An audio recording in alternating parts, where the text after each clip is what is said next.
Hello student, मैं दीक्षा। स्वागत है आपका आपके अपने यूट्यूब चैनल में। नागर शैली से निर्मित राम मंदिर हाल ही में चर्चा का विषय बना हुआ है। चलिए तो जानते हैं नागर शैली के बारे में। नागर शैली के बारे में जानने के साथ साथ जानेंगे भारत की प्रमुख मंदिर निर्माण शैलियों के बारे में, जिसके अंतर्गत आती हैं नागर शैली, द्रविड़ शैली, बेसर शैली। ये तीनों प्रमुख शैलियाँ आती हैं। इन सब के बारे में जानेंगे। चलिए तो शुरू करते हैं। मंदिर निर्माण की जो शैलियाँ हैं वह तीन तरीके की प्रमुख शैलियाँ हैं। पहली आती है नागर शैली, दूसरी आती है द्रविड़ शैली और तीसरी आती है बेसर शैली।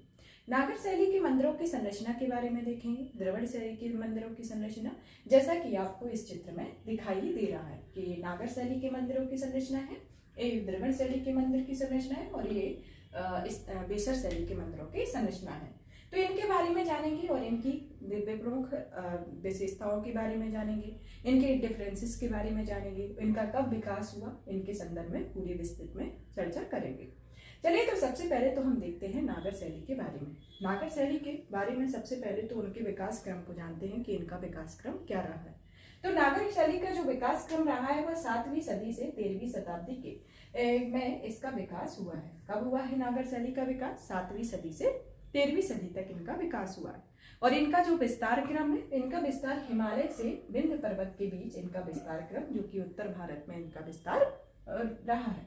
तो हिमालय से विंध्य पर्वत, ऊपर से नीचे विंध्य पर्वत तक इनका विस्तार रहा है और इसमें इनका विकास क्रम जो रहा है 7वीं से 13वीं सदी तक इनका विकास क्रम, इस शैली का विकास क्रम रहा है।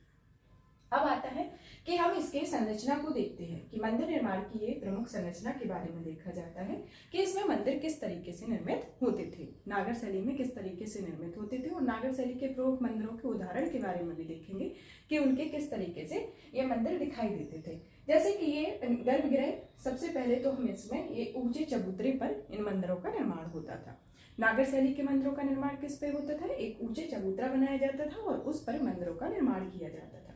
मंदिरों के निर्माण के पहले उसका मुख्य मंडप बनाया जाता था। इस मंडप में एक गर्भगृह बनाया जाता था।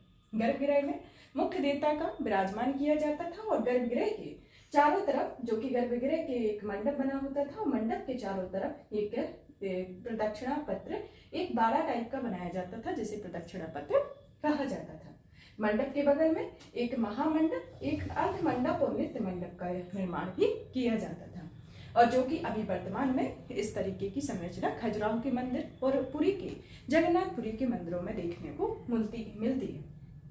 इसके अंतर्गत देखते हैं कि इसके अंतर्गत एक रेखीय शिखर बनाया जाता था, जो कि रेखीय शिखर होता था जिसे आर्य शिखर भी कहा जाता था। और मंदिरों के शिखर की सजावट के लिए आमलक और कलश की स्थापना भी की जाती थी। यहाँ पर एक आमलक बनाया जाता था और इसके ऊपर एक कलश की स्थापना की जाती थी। तो ये नागर शैली, और ये यहाँ पर सहायक देवता यहाँ पर स्थापित किए जाते थे मंदिर के चारों तरफ। मतलब चबूतरा के दूर दूर को ये संरचना में ये सहायक देवता की स्थापना की जाती थी। तो इसमें देख लेते हैं सबसे पहले कि इसमें गर्भगृह होता था जिसमें मुख्य देवता निवास करते थे।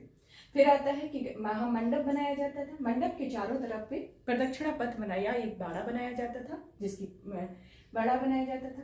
यहाँ पर एक अर्ध मंडप होता था, महामंडप होता था और नित्य मंडप का निर्माण किया जाता था, जो कि एक ऊंचे चबूतरे पर इसका निर्माण किया जाता था। अब आता है कि इसके रेखीय शिखर बनाए जाते हैं, जिसमें रेखीय शिखर के मंदिरों के शिखरों में खड़ी रेखा की प्रधानता होने के कारण इसे रेखीय शिखर कहा जाता है, क्योंकि यहाँ पर मंदिरों में इस तरीके की ये खड़ी रेखा बनाई जाती थी जिसे रेखीय शिखर कहा जाता है। इस तरीके की ये संरचना दिखाई देती है।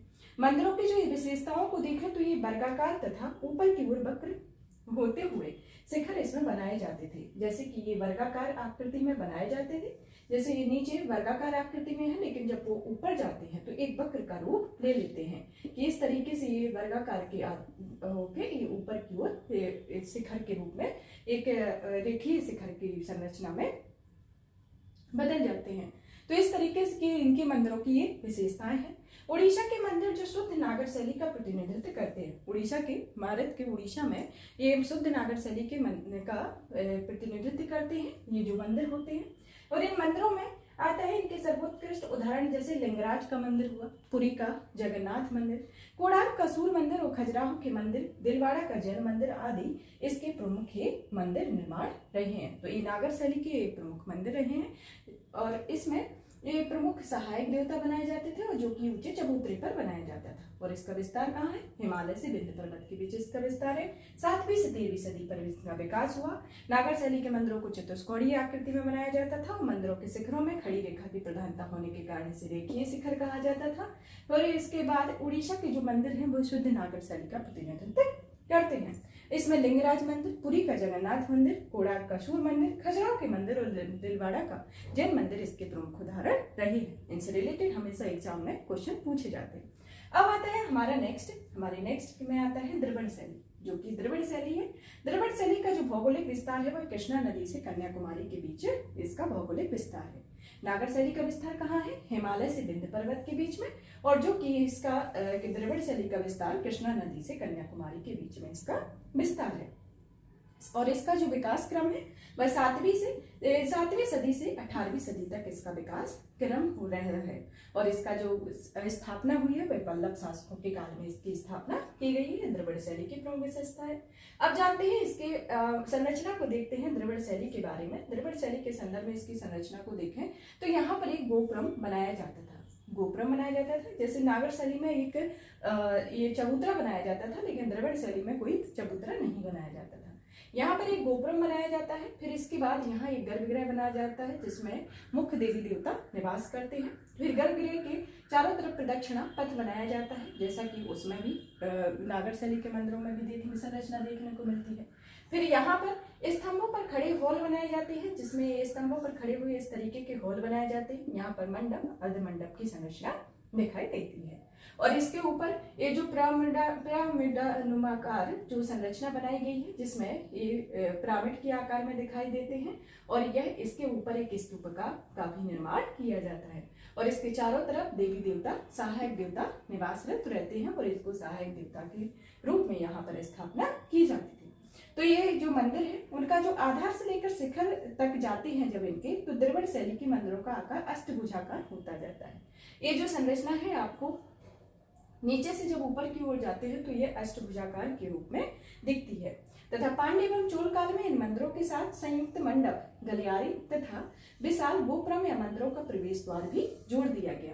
मतलब पहले मंदिरों का विस्तार एक लिमिट तक था, लेकिन एक समय के बाद पांड्य एवं चोल काल के आते आते इन मंदिरों के साथ जो स्तंभ युक्त मंडप, जैसे कि ये स्तंभ युक्त मंडप जो बनाए गए हैं, और गलियारी और विशाल गोपुरम, जो ये विशाल गोपुरम का निर्माण किया गया, ये सभी इसमें जोड़ दिए गए। किसके काल में? पांड्य एवं चोल के काल में जोड़ दिए गए।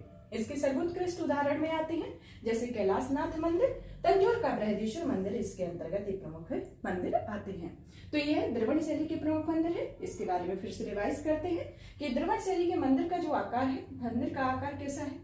पिरामिडाकार है, और यह अष्टभुजीय आकृति के रूप में दिखता है।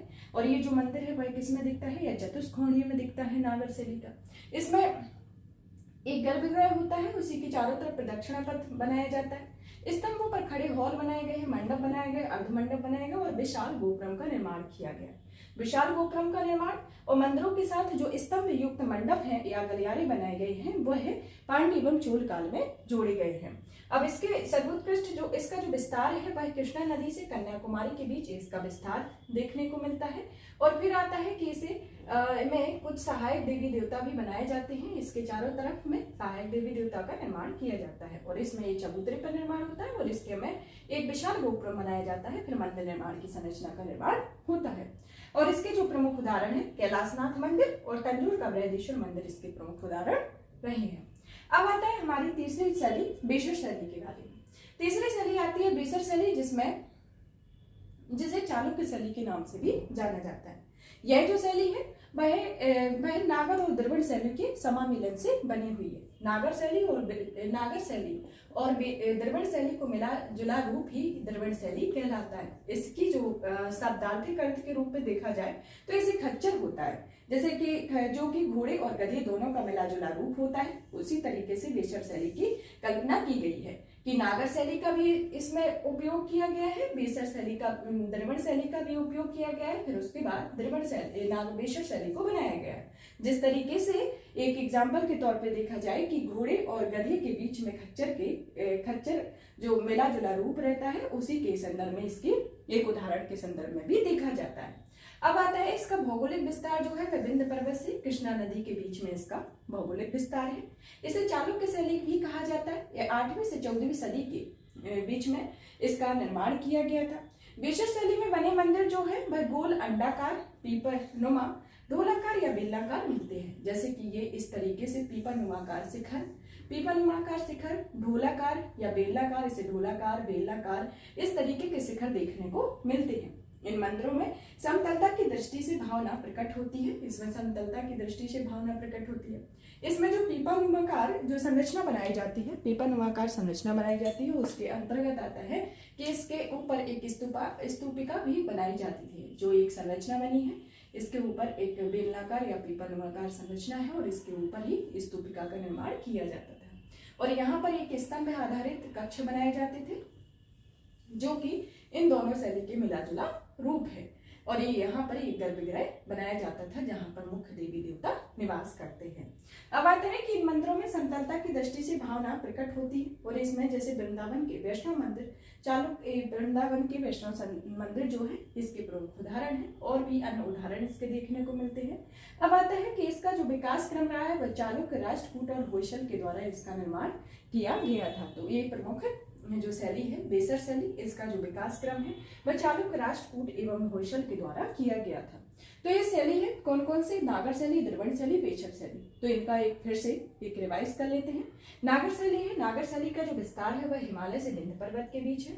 और द्रविड़ शैली का जो विस्तार है कृष्णा नदी से कन्याकुमारी। और जो बेसर शैली है उसका विस्तार आता है विंध्य पर्वत से कृष्णा नदी के बीच में। फिर आता है कि नागर शैली का जो विकास है वह 7वीं सदी से 13वीं सदी के बीच में हुआ।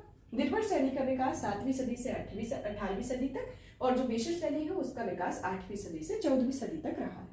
फिर आता है कि मंदिरों के शिखरों में खड़ी रेखा की प्रधानता होने के कारण इन्हें रेखीय शिखर कहा गया है। जैसा कि ये इस आकृति में दिखाया गया है कि इसमें इस तरीके से है। और इसमें आधार से लेकर सिरे तक द्रविड़ शैली का मंदिरों का आकार अष्टभुजाकार रहा है। और यहाँ पर इसका जो शैली में है इसमें पीपानुमाकार, अंडाकार और ढोलाकार या बेलनाकार आकार मिलते हैं, जैसा कि इस चित्र में दिखाया गया है। अब आता है कि इसमें मंदिरों की जो विशेषता है वह वर्गाकार वक्र तथा ऊपर की ओर वक्र होते हुए शिखर दिखाए गए हैं। और इसे उड़ीसा के जो मंदिर हैं वह सर्वोत्कृष्ट उदाहरण इसके नागर शैली के हैं। और इसके सर्वोत्कृष्ट उदाहरण जो है वह कैलाशनाथ मंदिर, तंजौर का बृहदीश्वर मंदिर और वृंदावन के वैष्णव मंदिर इसके बेसर शैली के प्रमुख उदाहरण है। अब आता है चालुक्य, राष्ट्रकूट और होयसल मंदिरों के द्वारा इनका निर्माण किया गया था।